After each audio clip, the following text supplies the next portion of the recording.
Hello YouTube, welcome to the first video using the new camera. We're going to be shooting in 720 because 1080 took too long to upload.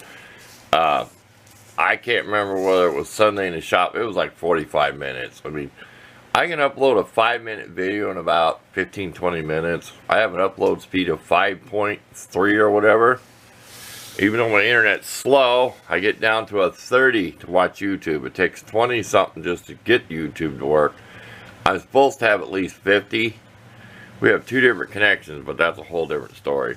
You got like the 2.4 and the 5 whatever for wireless. Okay, here's fixing this. We won't get off the topic too much. I made my little template. I'm pretty sure I'm going to want the hole. And what I did that is as I had the template on here, I just kept pushing my finger down on here. This is kind of spongy. I kept kind of jamming my finger there and pushing on that. Made a little mark. And I kind of centered it a little bit, scribbled around. You can see where the ink pen is.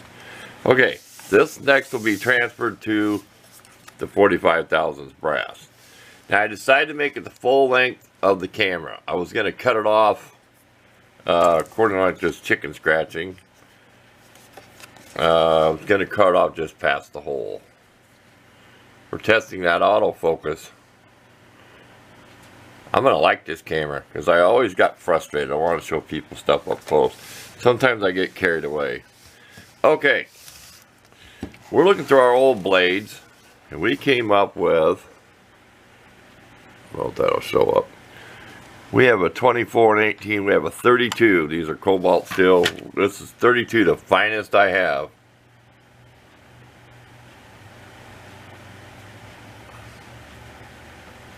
It's kind of a test video too, so bear with me if it gets blurry. We get done, we might zoom in. So we're going to use that. The thing is how to hold this from vibrating. I've thought about clamping it on a piece of wood because this was done on a straight edge, okay? This straight into the paper, so it was a factory edge. We're going to put a Sharpie marker on here. We will tape this first so it don't shift. We've had that problem.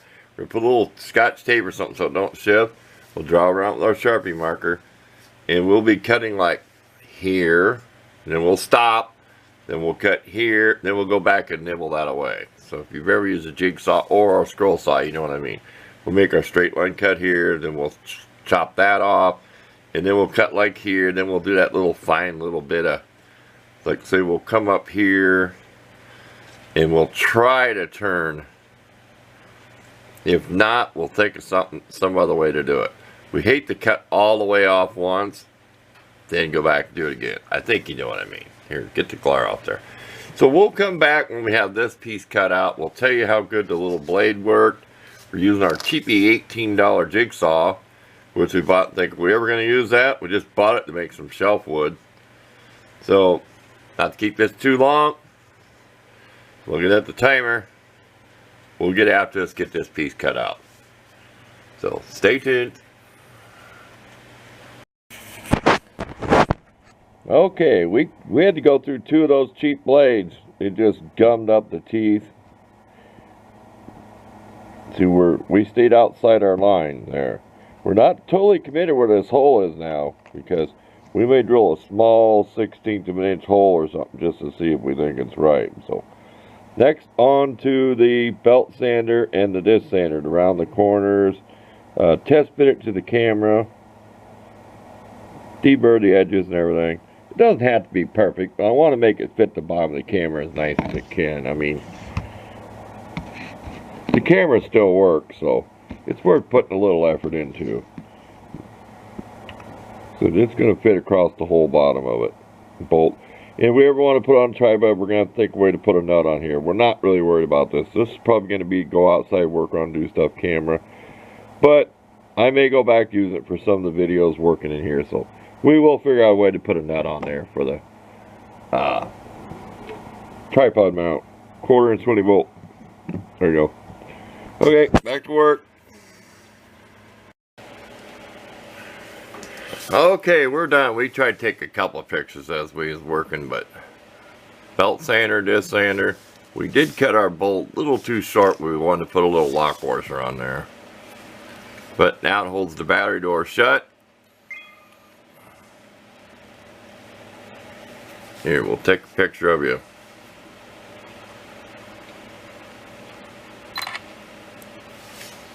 There. Let's see if it turned out here when we get done. If it turned out okay, we might stick that in the video. As long as my ugly mug isn't in it. But there you go. You can use your multi-tool or anything out in the field to loosen that bolt. So I figured you can use anything, and then all you have to do is just turn it, get your battery out. See? And I kind of put a bend to it, you know, I kind of bowed it. And you can't keep this stuff from getting scratched. It's been on the belt center to this center. I mean, it's all gouged up. So, it doesn't matter how pretty it is. In order to put my, I think my tripod, I'm going to have to put a nut over here because it'll hit the bolt. So, it would set off center, which I may JB Weld one on. I'm not going to try that cheap epoxy. If I do anything, it'll be JB Weld. Because I'd hate this camera to fall for that reason, break off after I've already repaired it. It's pretty beat up. You can tell by the wear. I know I don't keep it clean with it. Look at the wear on that screen. No screen protector ever. I mean, it's 4 years old. And this went through a lot of videos. So, thanks for watching. I hope this isn't too long of a video. I don't always say that because I don't know why. People are always wanting fast, quick videos. Then you miss stuff. See, you don't miss much when I do it. You might get some extra rambling though. So, thanks a lot for watching.